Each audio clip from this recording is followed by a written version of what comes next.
All right, today we're talking about Sigourney Weaver, and her story, it's about way more than just fighting aliens. It's really a story about transformation, right? About a woman who kind of had to invent herself from scratch to become the icon we all know. So let's just dive right in. So think about Sigourney Weaver. On one side, you've got the sci-fi queen, this absolute powerhouse who pretty much defined what a female action hero could be.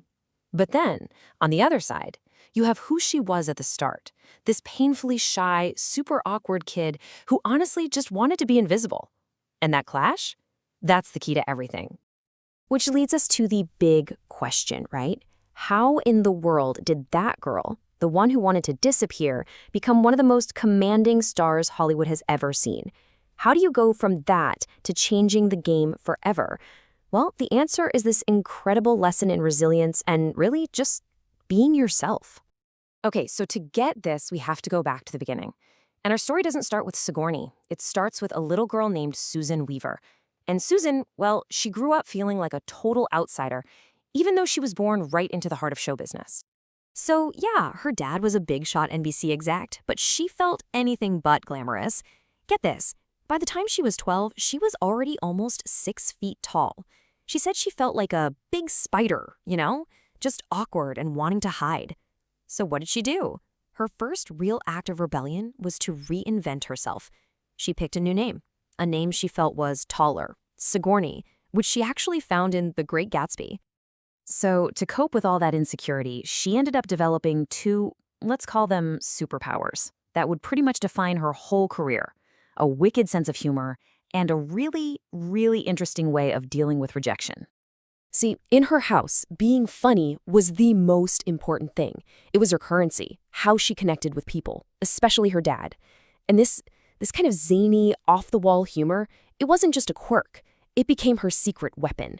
It was the tool she used to build confidence when she felt like she had absolutely none. But the rest of the world wasn't always in on the joke. The amount of pushback she got was intense. I mean, her own mother told her, "Dear, they will eat you alive," basically saying she was too sensitive for Hollywood. And then, to top it all off, the super prestigious Yale School of Drama, they just flat out told her she had no talent and would never make it. Ouch. Now, for pretty much anyone else, that would be it. Story over, right? But for Sigourney, it was just the opposite. It was the beginning. She figured, well, I have absolutely nothing to lose now. So she became, in her own words, reckless and fearless in her auditions. Suddenly, failing didn't matter anymore. And that's what made her unstoppable. It's a total paradox, but it worked. And that very same fearlessness, that nothing-to-lose attitude, is exactly what led her to the role that would change everything. Not just for her, but for movies, period. I mean, just look at this timeline for a second. It's mind-blowing. In '74, she's told she has no future. Then, after this teensy little role in Annie Hall in '77, bam! By 1979, she's the face of Alien, one of the biggest movies in the world. 5 years, from no talent to global icon. The speed is just wow. Okay, so to really get why Ellen Ripley was such a big deal, we have to remember what female characters were like back then. The go-to was always the damsel in distress, right? The beautiful woman who just waits for a guy to come rescue her.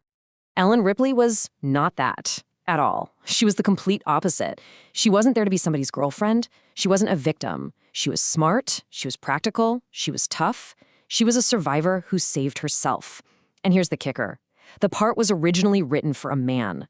They barely changed a thing when they cast her.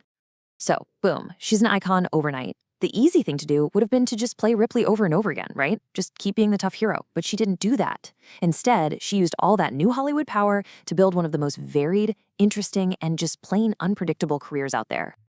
I mean, look at this. The '80s were just this incredible zigzag. She literally said it was like being on a seesaw. After a huge movie, she had to do the total opposite. So she goes from a romantic drama to Ghostbusters, then to a super serious biopic and a sharp corporate satire. And get this, she got nominated for 2 Oscars in the same year for playing 2 wildly different characters. Who does that?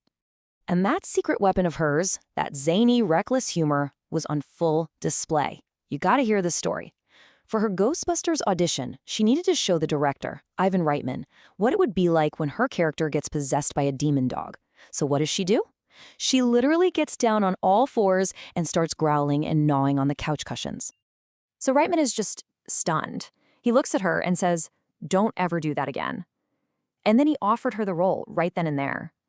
That fearless, nothing-to-lose creativity that she forged from being told no was now landing her these massive, iconic parts. It's just perfect. All right, so let's fast forward. Decades have passed. This is the point where a lot of actors might, start to slow down a bit. Not Sigourney Weaver. Nope. She just found a brand new way to push herself to the absolute limit, both creatively and physically.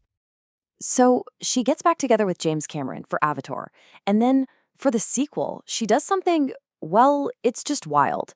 In her late 60s, she takes on the role of Kiri, who is a 14-year-old alien, and to get ready for these intense underwater scenes, she learns to freedive.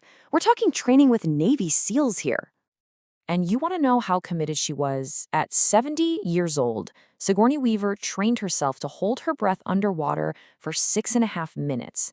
6.5 minutes. Just think about that for a second. It's just an insane testament to her work ethic and this spirit she has that just doesn't age. So when you put it all together, when you look at the whole journey, from that quiet, awkward girl named Susan to this absolute global icon, it all really boils down to one powerful idea: the strength you find when you just embrace who you really are, weirdness and all.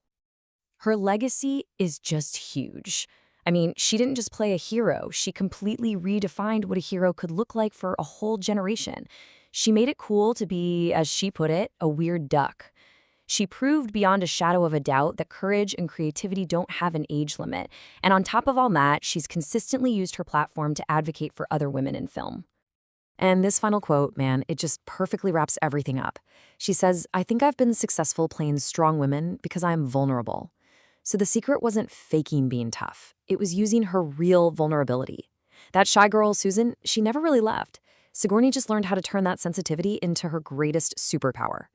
It really makes you wonder, doesn't it? What could we all do if we stopped seeing our vulnerability as a weakness and started treating it as our strength?